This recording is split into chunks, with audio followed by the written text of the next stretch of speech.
This is Dave Meltzer with Entrepreneurs, the Playbook, and I have a super socialpreneur. That's my boy here, Seeman, founder of Forest Founders and Righteous Causes, Inc., just doing so much good in the world, expressing and elevating happiness. There's a lot of changes going on. Welcome to the Entrepreneur Playbook, Ford. How are you? I'm doing well. Thank you for having me. I mean, all these days are kind of blending together here with us being under quarantine, but I'm very, very pleased to be spending some of my time here with you, David. Thank you for having me. You're welcome. There's so much data. I always tell people you got to seek what you want and don't be inundated with unstable data. Don't be inundated with negative energy. We control what we say, but we also control what we hear. And, the environment is something that has so many different perspectives, facts, truths. But one thing about what's going on now is there's no question that our environment is exponentially improving while we're all stuck in our homes. Laws of unintended consequences, huh? Good consequences. It's crazy times. You see pictures out of China where the air is crystal clear when they've had so many respiratory issues from all the air pollution. You see even closer to home, all the pictures of LA when it's not choked in smog from all those cars. It's a beautiful thing. You see the fish swimming around in the Venice canals. I think I read somewhere that there were dolphins spotted. It's unheard of. But then let's see, you got the picture of the squirrels, one of my favorites, in the parks lounging like it's their time to shine over in San Francisco. But you also have coyotes on the street, kind of scary. But it just shows, nature will heal, nature will find a way. As long as we allow it to and get out of the way. I was just discussing with my PR team. I think that an incredible story angle through all of this is how, they say it takes 21 days to develop a habit. And right now, all of us. Let me interrupt you because I'm an entrepreneur guy with habits and I work within the conscious subconscious. It's a minimum of 21 days. If you have an unconscious competency, so if you are born into genetically a long lineage of alcoholics or other obsessions and addictions, it's unfair. We put that neural pathway message out there. It's a minimum determined upon your quantum memory, determined upon your genetics. It's a minimum of 21 days to build a habit. And so people have to be patient and consistent and persistent in their habits. And I never let anyone get away with a couple of things. That's one of them. Two, don't tell me I'm busy. I'm just active, right? Don't call it work. It's activity you get paid for. I'm always giving the entrepreneurial lessons, even with the socialpreneurs in here, all right? I love it. No, I think minimum 21 days.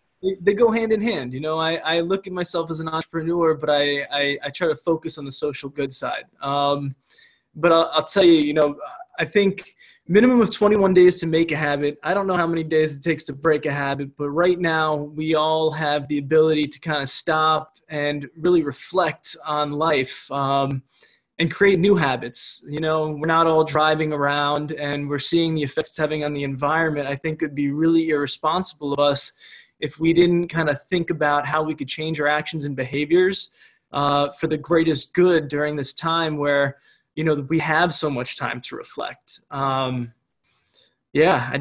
think that this is a really special period. You're absolutely right. And to create those habits, we have to take inventory. And one of the inventories that I suggest everybody takes every day, because we have such compressed uncertainty and we have such accelerated change occurring, it also changes for the better just as quick as it can change to the worse, is take inventory of your values. Now, the Forest Founders and Righteous Causes, you guys have some core values that I think are not only applicable to, our entire universe, but applicable in a microcosm as well to, family units and individuals that are trying to create and accelerate and grow during these uncertain times.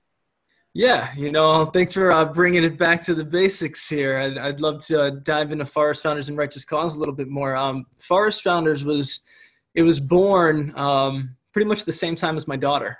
I was a general manager of a restaurant. I had worked on Wall Street as a broker. I had done real estate. I'd done a lot of things, but I didn't find myself adding a lot of value. My daughter was born, I kind of went back to the lessons that my dearly departed mother had left with me. And I decided, you have to live a life of passion. You have to live a life where you're bringing something special to the table. I combined those lessons with wanting more for my daughter, and I really dug deep, and I tried to figure out what are the seminal issues of our time. And the future is uncertain, but even more so because of human activities in terms of the health and future of our planet. I want my daughter to feel comfortable having kids. Around the time when she was born, there were articles starting to be written by, celebrities, popular journalists about how they were afraid to have kids in this day and age. And that to me is so sad. And I want to be able to, reverse that trend. So Forest Founders, our mission statement is create the tools to allow businesses and individuals to become carbon accountable through the gamification of the environment. So right now we have 2 subscription programs, one for $10 that plants 10 trees, one for $20 that plants 25. They reward people with bonus points to be redeemed for merchandise. But the point is, we can all take shorter showers. We can all try to recycle, walk to work, but they're half measures. Our society, just by the capitalistic tendencies we have, by the high standard of living that we all get to enjoy, it comes with a carbon cost. We all pay for health insurance, or the majority of us pay for health insurance. We pay for our Netflix subscriptions. We pay for, our car payments. We're used to paying for things on a subscription basis. Why not have a subscription that helps ensure the future? So I want to build something that's easy for the people in the middle of the city who don't see the impact, who aren't, touched by nature, but are aware that there's a bigger issue. I want to build something, a program for them that's easy, where it's you sign up, the trees are being planted, you see your profile on the back end, you get to, keep abreast of your progress. Just create those tools to allow people to do the right thing. I think that's what's sorely lacking. Yeah, and I think it's interesting. And I love to study history because human nature never changes. And as we get more humans, it has more exponential effects. So it affects towards the negative, but it also can affect towards the positive, which is why I'm empowering people to be happy. One of the perspectives that I have, and I'm a both person, right? People ask me, should I do this or this? And I always have the same answer. People pay me a fortune in my executive coaching to say both, and I say it all the time, like, both. Man, why don't you challenge yourself, quit limiting yourself and do either or. One of the interesting perspectives that I've come up with is, I'm a chancellor of Junior Achievement University, supporting entrepreneurs, 15 to 25-year-old. We have 100 million alumni in the world in junior achievement. Nobody seems to take the perspective. Everybody, the preservation, the gamification on your side, but I also would like to see added to that the entrepreneurial side of, hold on a second, what can we create, to diminish the carbon footprint. So, is there, a spray that we can put into the air that counteracts smog, right? Is there something that we could do to help trees grow faster? Is there, a way to clean our waters? Is there a way to dissolve plastic, right, into fuel? Who knows, like a clean fuel. But these things, although they seem really way out there, I think need to be explored as much as we need to, put and invest in ourselves by changing our habits to allow the world to exist. Because it's not about the world. It'll always exist. It's whether we're going to exist on it. Like you said, are we going to feel confident to have kids and grandkids? No, I completely agree with you. I think you brought up a really interesting point that I've actually been trying to bring more into the mainstream recently when you talk about what can we do to change the status quo to create new solutions. Our planting partners that plant the trees on behalf of our members are the National Forest Foundation and Trees for the Future. National Forest Foundation is the nonprofit arm of the U.S. Forest Service. So we plant the majority of our trees right here in America in U.S. national forests. They're great with one caveat. They only plant native species. Now, I know there'll be a bunch of people who will tell me that, I'm wrong to bring this up, but I feel like in this day and age, the planet is changing so much that what is a native species? I feel like we can't have our hands tied by that. There are trees that grow exponentially faster, that, suck 10 times more carbon out of the atmosphere, but we can't plant them because we're afraid if they run rampant, it'll change the local, ecology. But if we don't do it, what is the drawback? What's the trade-off? I think that we need to change the way we think. I think you hit it right, 100% right on the head. Forest Founders is a great, it's a solution for people that don't want to change their daily lives. It helps speak to the people who want to keep their daily routines, not feel bad about it, and kind of buy peace of mind for, a lack of having a better way of putting it. But that's essentially what it is. And that ties into, righteous causes as well. And I always love people's perspective, mindset, change the way you look at things, the things you look at change, because there's so many things that we can do, which should be a positive, right? This is what I think is so funny. There's so many things we can do to help our environment. And yet, if you pick one of them to get started, all the other people that believe in all the other causes, they're scared, right? They start talking about, why are we not doing plastic straws with plastic bottles and plastic hats and plastic? Look, obviously, if we can reduce the amount of plastics, that will help. If we can reduce the amount of cars on the road, that will help. I could list out 1,000 things that would help. Pick your own goddamn one and quit arguing amongst yourselves on, yours is better than the other. If everybody did as much as they could, look what we're doing right now. There has been exponential improvement in our environment in a very short period of time just by keeping people at home. Okay. And there's a lot of things that go on. What is the idea behind righteous causes, though? And I love how righteous people are about their causes. Yeah, Righteous Causes was born. I found an incredible attorney to help me with Forest Founders. She runs Good Counsel Services, incorporated out of New York. What it is a nonprofit law firm that does work for nonprofits. So she helped me go with a whole bunch of vendors, helped me really tighten up the game plan. And I brought her this idea I had about a dual fundraising mechanism where angel investors, based off of profiles that entrepreneurs would put up, pick and choose which ones they think could be successful, then mentor them through the startup phase to where they're looking to do, the first round, whether it be friends and family or, a seed round. She thought it was a great idea because it kind of lets the marketplace weed out who deserves to be there. But she brought it one step further, that just having, that money without anything behind it doesn't really help. And she had this incredible idea to put together this amazing suite of services as kind of like an incubator for these incredible entrepreneurs. So there are a lot of people out there that are living reactionary lifestyles. It's so disturbing to me that the vast majority of Americans have little to no savings. They're living paycheck to paycheck. But I've had so many incredible conversations with people, even, the guy at the 7-Eleven. He's got a great idea, but where does he start? I have so many friends who have amazing ideas, but where do I start? I can't just pick up and focus on that. I have to pay my rent. I got to get food on the table. Those people, those are our people.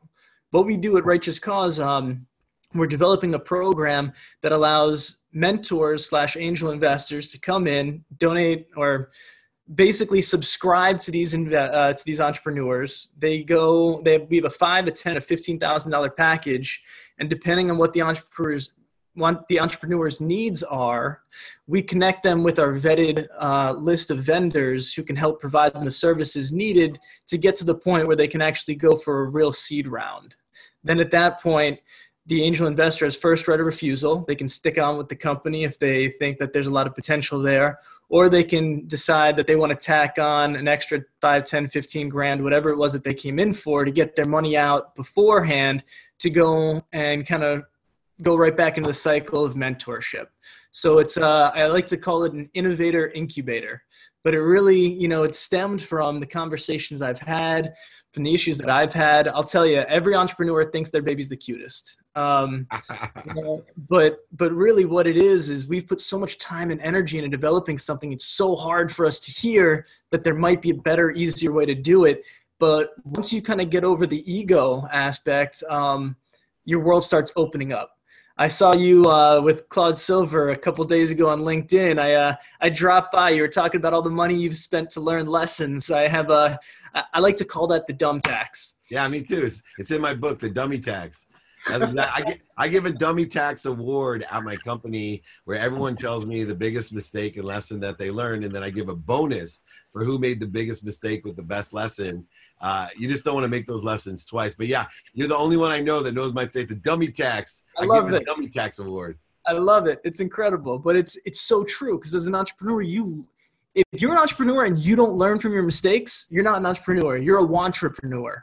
You have to get rid of the ego, and you have to figure out, you know, my take on life is that life will teach you lessons, and you cannot go on to the next lesson until you learn the lesson at hand.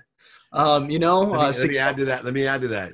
Life's about lessons. You can't move on till you learn the lesson. Lessons will keep on coming till you learn them. They result in pain, mental, physical, emotional, or spiritual pain, until you learn them. And here's the 2 lessons I've learned. I'm older than you. This is the dummy tax part. Every lesson you ever learn, you're going to forget, but you have the power to access not only the lessons you've learned, lessons you haven't learned at any time. So we will forget every single lesson we've ever learned: gratitude, forgiveness, accountability, inspiration, the simplest lessons that we teach every day. You have to have the ego out of the way that I do not have the capacity to execute on all the lessons at all times. I'm going to forget them, but I have the power to access them and to remember them and to learn ones I haven't learned. 100%. Couldn't have put it better myself, but I guess that's why you're the master here, right, David? I love it, man. Well, let's finish up, because you're a big fan of Jerry Maguire, and so am I. You know, I ran Leigh Steinberg Sports Entertainment. Some of the great lines that you love, you know, show me the money. You had me at hello. The reason Cameron Crowe is such a genius is that writing in the movie has carried probably 10 one-liners that people have used. But Leigh Steinberg himself, who they based the movie off of, he had a line that applies to you, Ford, and it's, "Be kind to your future self." It's my favorite quote. It wasn't used in the movie, but it should have been. And if you look at what you're doing with the founder of Forest Founders, as the founder of Forest Founders and as Righteous Causes, you've given away all this lessons, all this money, everything for a purpose of being kind to your future self and to others' future. What's the one lesson? You know, obviously you have dealt with your ego and with the authentic self and the higher frequency. What's the one lesson, if you were going to write your movie, your Jerry Maguire, you know, I'd put "Be kind to your future self" on there. What would be the lesson or the saying that you would make your tagline? All right, let me take that in 2 parts. The first, I just had to mention, you know, you talk about life can bring you pain, but pain is where strength comes from. My mother was hit and killed by a drunk driver in 2010. I had to choose to love life. So from that, my tagline, you have to choose success. Success won't choose you. I love it. Learn to love what you do. Learn to love every situation. We have control of our mindset. I'll tell you, what we hear. You got it all. We got what we feel and what we do. And Ford, you are an exact example of this. Please thank me. I'm so grateful that Ford Seeman joined me, the founder of Forest Founders and Righteous Causes. You're an incredible socialpreneur, an incredible person. We're going to hook up live on my IG, I promise you, because we got a whole bunch of other cool things to talk about. Thank you so much for your time. This is Dave Meltzer with Entrepreneurs, The Playbook. Thank you for your time, David.